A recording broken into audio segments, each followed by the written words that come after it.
Well, howdy, y'all. It's Frightman, and I am here to keep you spooktacular. Today, we're going to be looking at fog machines. We're going to talk about how a fog machine works, some fog machine safety tips, fog juice itself, and cleaning and storing your fog machine. So we have 3 different models here that we'll be looking at and using for this demo. And welcome to this episode, which I call Fog You.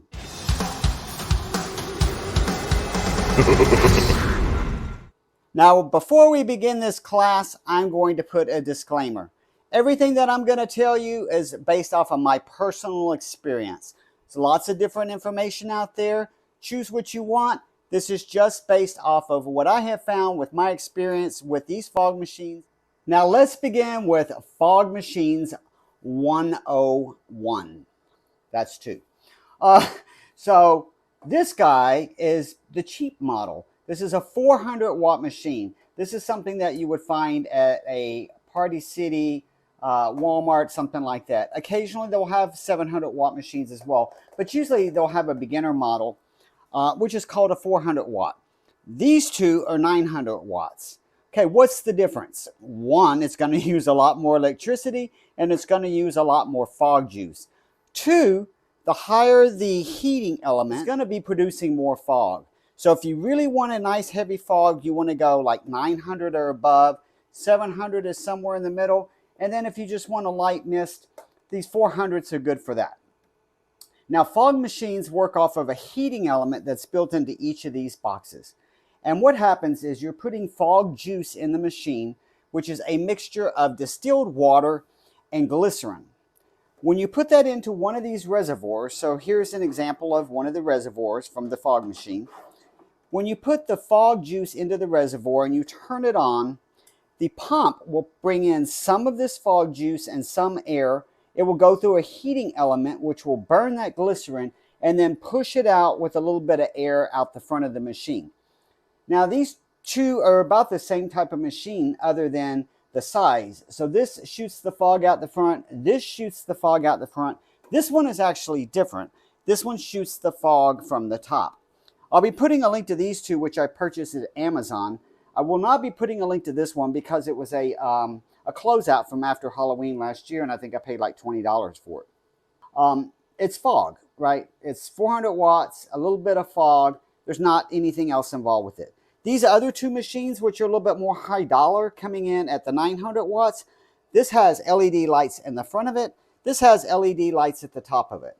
And so that kind of, you're going to see that that's going to give you the option to have a different type of atmosphere with that fog. Now, the last thing I'm going to tell you about this from a safety perspective, the front of these fog machines is where the fog comes out of that heating element. That heating element is hot. So if you put anything near this or you enclose this to where it can't breathe, you do risk the risk of a fire. And I do promise you, if you touch the tip of this thing, you will regret it. You will get burned. Now that we have safety out of the way, let's talk about fog juice. So there's lots of different fog juices out there. You go to a Walmart, you go to a Party City, you go to a Home Depot, you're going to get a lower end of the fog juice. This guy is called Foggy's Frog Juice, and it's this particular version of it is called Swamp Juice. So he has a lot of different versions here. The Swamp Juice is made for a larger fog machine than what these are. So if I used the Swamp Juice directly in these fog machines, there's a pretty good chance that I'm going to clog the machine up and make it worthless. So remember, there's a heating element here, and we're adding glycerin and water. When that goes into that heating element and burns up, if you're using something thick like this on a smaller heating element, it's going to start to build up corrosion after time. That's going to get into the tubes that shoots out the fog and sucks in the juice, and it's just going to die. But I do like this fog juice, even for these home machines. Here's the reason why. So this is a very, very potent fog juice, swamp juice from Foggy's Fog. What I like to do is I take this 1 gallon and I buy 4 gallons of distilled water. If you use rainwater or tap water, you are in trouble. You will have dead fog machines. It must be distilled water. And I will mix 4 gallons of distilled water to this 1 gallon, and I will get a nice 5 gallons, right? I get 5 gallons of fog for the price of one. So for me, it's very economical to thin it out that way. Here's another reason to thin it out. If you use a heavier fog juice straight out of the package, you're going to get a much denser, heavier fog. What I find from that is that it does a couple things. One, it hides a lot of my props. That's not what I want. Two, it prevents photography and video work. So people like to take pictures with all of my stuff. This really messes up those pictures. And I've learned that through my own experience trying to take pictures. So with a thinner juice, you're going to have a better experience with taking video, shooting pictures, and people are going to be able to see your props, even though they will have fog. Now, if you stuck with me this far, yay. So this is going to be something that I really like to share. So this type of fog machine is designed with a remote control on a wire. So every time you want to use this, you have to hit the button either on top of the fog machine or on the remote control. No, no, no, no, no. That does not work. I'm not going to run out in my yard and hit this button every time I want to shoot fog. So what I do is I unscrew one of the screws that is on the casing here, and I just use a simple clamp from the Home Depot to push down that on button so it stays on all the time. Now when you upscale and decide to go with a better machine or a larger machine, you're going to get a remote control. And that remote control is going to allow you to control the lights as well as turn on the fog on this machine. It's pretty cool because I keep those in my pocket, and then at the appropriate time, I will go ahead and trigger off that fog machine. So here you can see how the lights are on this particular fog model and how it shoots up.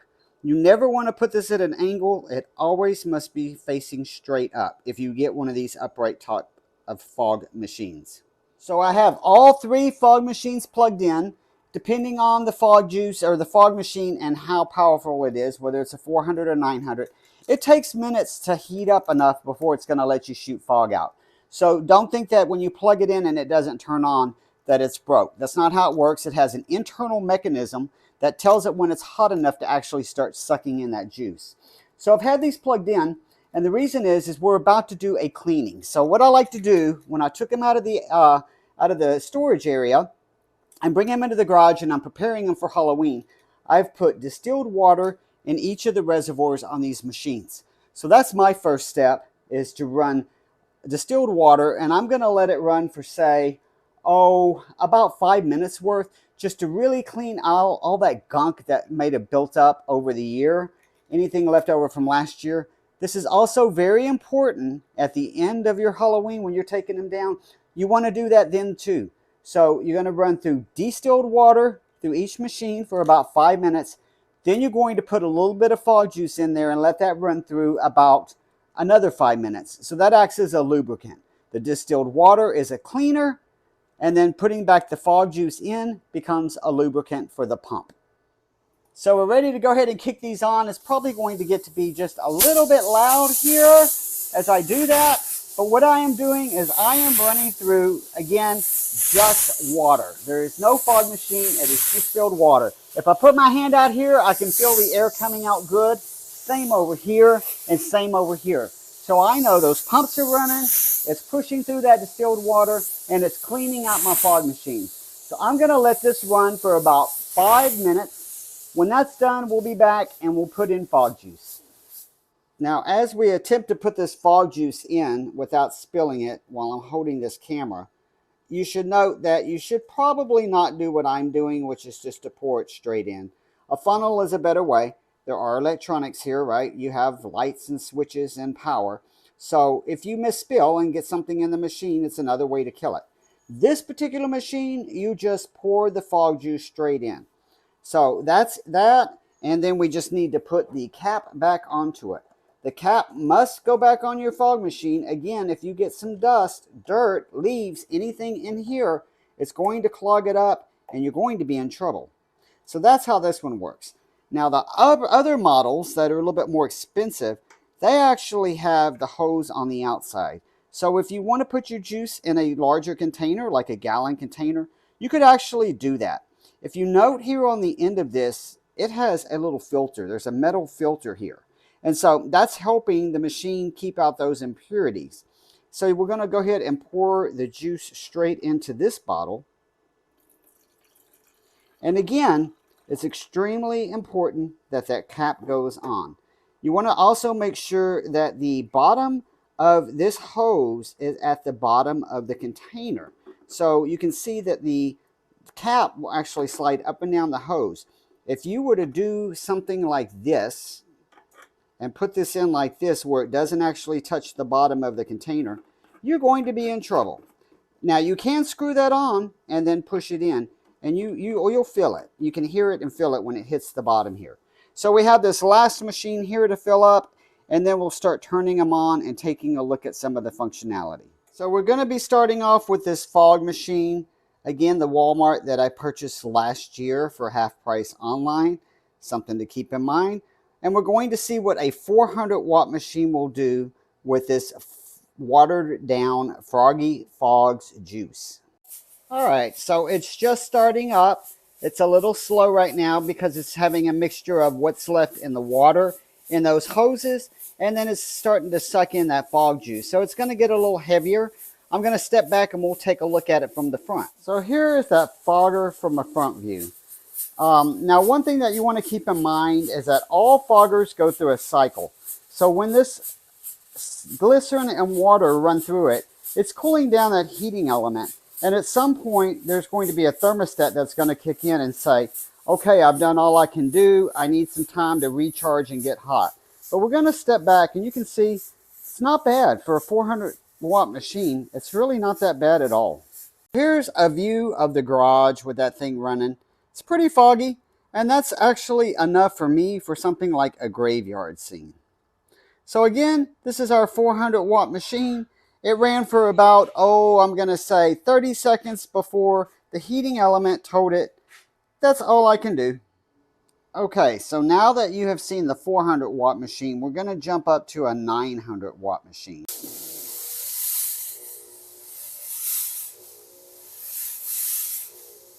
So if you can't tell, the fog coming off of this machine is significantly thicker. And with the remote control, I can change the color of the lights on the machine. So I am going to go ahead and turn off the overhead lights so you can see what this fog looks like with the LED lights provided on it. 3, 2, 1.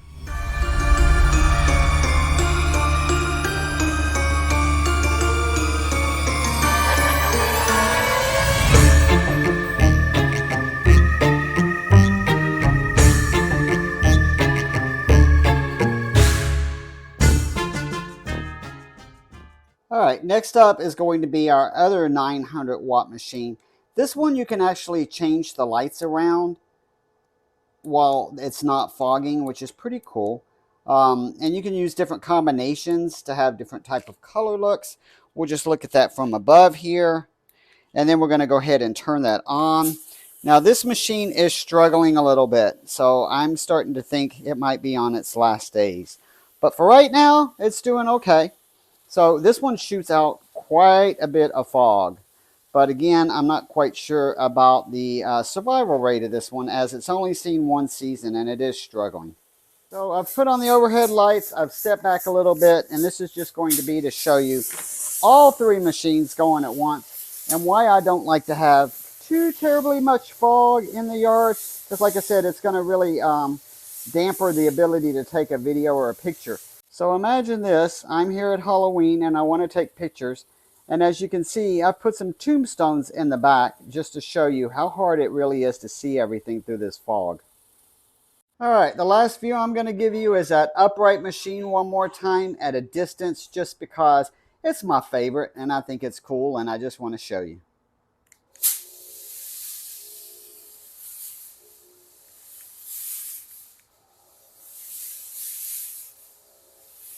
And once again, you have a lot of different light options. I've not really played with them. I like just a solid. But it can do a strobe effect. It can do multiple colors. So there's a lot going on here.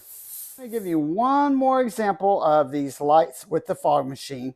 So in the background, I have some tombstones set up. Let's kick on that fog machine. And I'll change through the different light colors so you can kind of see. I do notice that some of the lights actually can see through the fog better, like the green seems to be able to see through the fog better, where the blue kind of gives a nice eerie feeling, and this other color, wherever it went, this purple, is kind of cool too. I like that. And now it's time for my final thoughts. So there you have it. Each machine has an independent purpose. This one is my favorite for putting out like in a graveyard scene with the tombstones because it's very light and you can still see through it. This one I like to just have shoot out at the yard at some random location behind a prop just to kind of fill up another portion of the yard with the fog. And this guy I like to put in front of a prop. I think Lethal Lily is going to be the lucky one this year, and she's gonna rock. If you made it this far, congratulations. You are now a graduate from Fog U, and your certificate is in the mail. If you like my videos, please be sure to subscribe, and don't forget to hit that notification bell, or you're going to miss my next video, and I'm putting out a lot of them. So, until next time, stay spooky, my friends.